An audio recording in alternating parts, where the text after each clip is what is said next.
Next types of strength, शक्ति के प्रकार। Different types of sports require different types of strength. So for better understanding strength can B divided into the following types. विभिन्न प्रकार के खेलों में अलग प्रकार की शक्ति की आवश्यकता होती है, यानी अलग अलग खेलों में अलग अलग प्रकार की शक्ति का प्रयोग होता है। अतः बेहतर रूप से यानी अच्छे रूप से समझने हेतु शक्ति को अलग अलग पार्ट में डिवाइडेड किया जा सकता है। जैसे आपका फर्स्ट है आपका डायनेमिक स्ट्रेंथ, गतिशील शक्ति। Dynamic strength can be called isotonic strength because it is related to movements. गतिशील शक्ति को आइसोटोनिक शक्ति भी कहा जाता है क्योंकि इसका संबंध भी गति से होता है।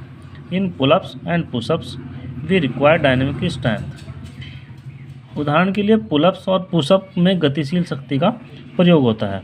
While performing such workout there is diminishing tendency in dynamic strength and as a result after some times muscle refuse to do work.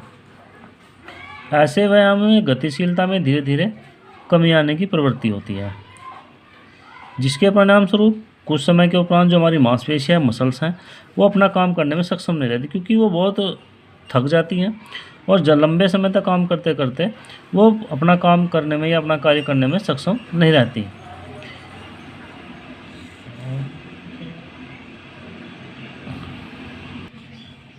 At this juncture, an individual is not able to do even one extra pull-up or push-ups। ऐसे समय पर व्यक्ति एक भी अतिरिक्त pushups या pullups नहीं लगा पाता। Movements are clearly visible